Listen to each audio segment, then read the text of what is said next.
Welcome to The Dental Brief, the podcast that delivers actionable insights and expert strategies to help dental professionals like you grow, lead, and succeed.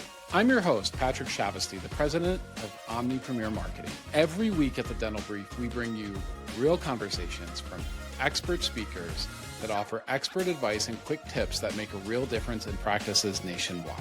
Whether you're a general dentist or run a multi-location practice, we've got you covered with content that's designed to help you attract more patients, to streamline your operations, reduce headaches in managing your practice, and increase your profitability. If you're ready to elevate your practice, be sure to subscribe, hit the notifications bell, and let's dive into today's episode of The Dental Brief. Hello, everyone. Welcome to another episode of The Dental Brief. I'm excited for today's guest. I've been wanting to have him on the program for some time. I think it's going to be fantastic. There's going to be a lot to learn here. Dr. Miles Beckett, say hello to everyone. Hey, everyone. Thanks for having me. So it's great to have you here. Let's talk about your journey real quickly. So you started as a dentist, right? Like that's where you started. That's how you got involved. As a medical doctor, actually. So I went to UC San Diego for medical school, and then I was a plastic surgery resident, and then worked briefly as an urgent care doctor, but I've been a serial tech entrepreneur really since 2005. So for a while. Ever since. So here you are now today helping dentists. How did that transition happen? How did you go from helping people in the ER to helping dentists build their practices? Yeah, so I started out in the digital media space, and I built and sold a business doing that. And then I ended up starting a healthcare SaaS company, credentialing doctors and nurses and actually dentists as well. Sold that company in 2019. And then my business partner and I were just like thinking about different ideas. And we got really excited about the dental space as an opportunity. And we initially were working as a discount plan. So we were matching patients to dentists. And then we really saw all the pain points that dentists were going through in terms of patient acquisition, scheduling patients for visits, getting them to follow up. We had our own call center at the time. I mean, we started playing around with different AI tools back in 2023 when ChatGPT launched, and got really obsessed with this idea of building like an AI receptionist for the industry. Yep. So it's really interesting, and this is why I think the subject's so interesting. So one of the things that I know from 14 plus years helping dentists grow their practice is that phones will make or break a practice.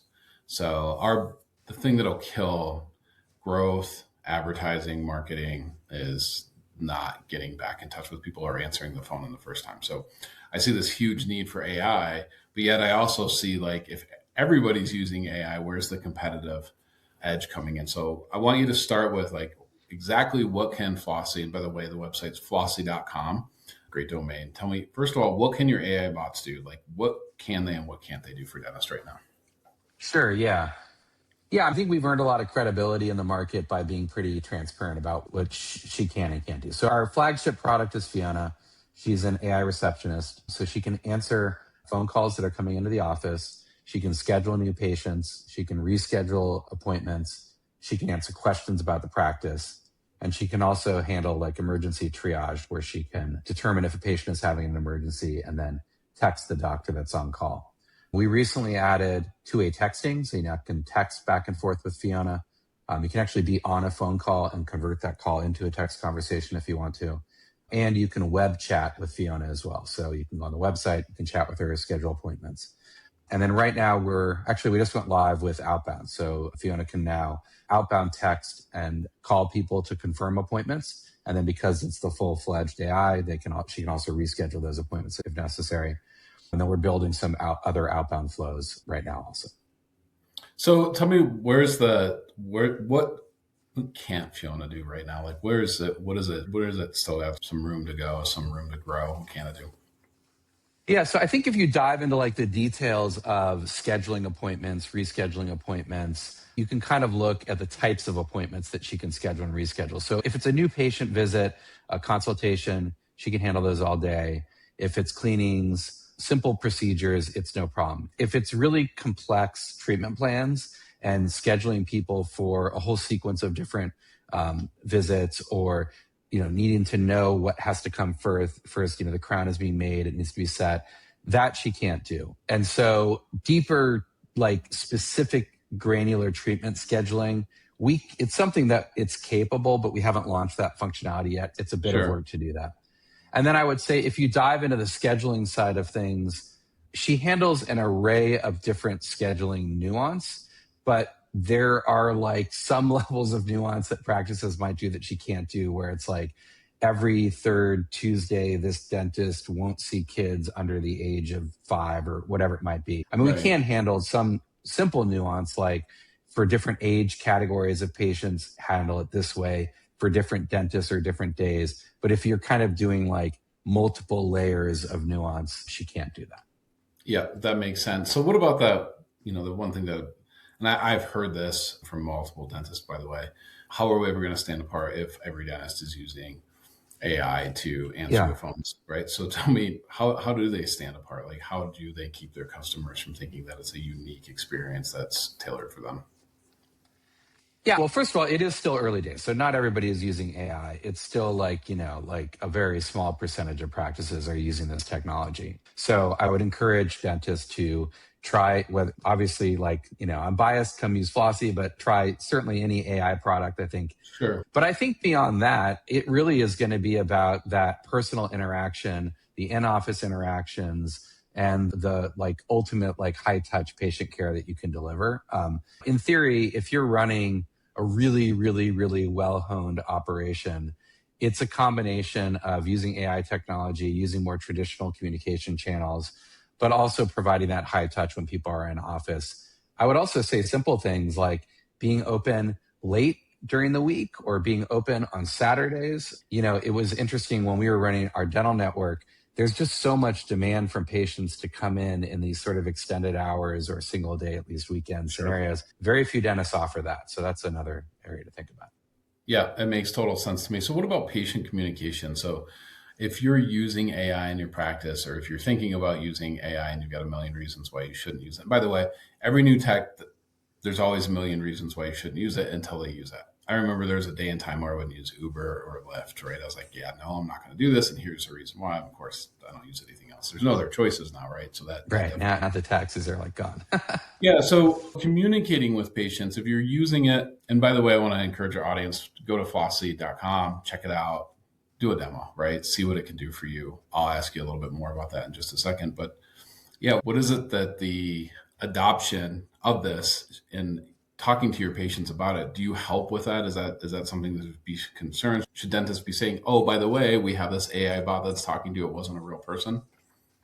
Yeah, so a few things. So yes, we implement new practices. There's a whole process both by which we integrate with the practice management software, set up scheduling rules, set up the treatment types, set up the knowledge base with all the information that Fiona will have about the practice, how to give directions to patients, all the different things. And as part of that, we also will provide some standard email copy or information that they can provide to their patients to kind of let them know that they're adopting this technology. Second, typically people will start with after hours and weekends only, just to kind of get people comfortable with using the AI. And then typically they'll upgrade and start using her during the day as well for overflow calls. But then I would also say that, so Fiona actually announces that she is an AI. So we did a ton of testing with the product, and we found that having her tell patients that she is an AI and having her then also kind of say, here's how you can interact with me. I can schedule, I can reschedule, I can answer questions. That kind of gets people into a state of mind where they know how to actually engage with her most effectively. Yeah, that makes a lot of sense. So outside of handling really the most important part of your marketing, which is answering patient phone calls, communicating with your patients, where do you see AI going in healthcare in general? What do you think is going to happen? What do you think is coming next?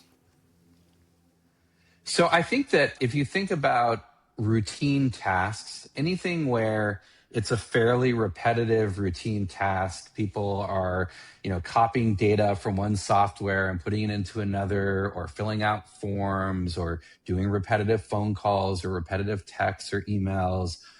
All of those are very ripe for AI technology to be very effective. If it's more complex, requires more thought, more creativity, right now, the technology is not as good at that. Now, that's going to change over time. If you look at the latest OpenAI thinking models, they're very slow. They may take minutes to hours or even sometimes days to complete these tasks. You can actually send ChatGPT off and it'll do a task over 24, 48 hours. that's really limited by the compute. And so as more of these data centers are built and there's more and more compute, more complex tasks will be able to be done. But in the short term, we're really looking at things like, again, this sort of like, oh, they missed the appointment, they need to get called to reschedule. Well, like we're building that now, like Fiona can do that. Or insurance verification, we integrate with Zoom. So this patient needs to get verified. Great. Fiona can do that. So I think if you think about a lot of those front and back office tasks that are fairly routine, those are going to gradually be taken over, or actually pretty rapidly be taken over by AI. Yeah. No, I see this just in general, and this is my personal opinion, which is usually wrong. I think it's going to be interesting to see what happens with AI when it comes to how do we keep people employed? How do we generate revenue via taxes if there's nobody employed, so on and so forth. And so one of my concerns when AI really started to become, we'll just say, a little bit more popular or well-known was how are we going to keep people employed? And I look at it in a practice very similar to how I look at outsourcing, that I was adamantly against any type of sending work overseas. Just even 2-3 years ago, I was very against it, especially in medical practices, dental practices. But now I actually see it as a way to be able to increase the amount that you're paying your US-based team members. So if you're saying, hey, I can't pay my hygienist more than 50 and an hour, and our market is bringing 70, what do I do? Well, figure out a way that you can increase that labor, or the amount that you're paying that person, by decreasing labor costs somewhere else. And I think AI is a big tool in helping do that. Do you see it's kind of similar?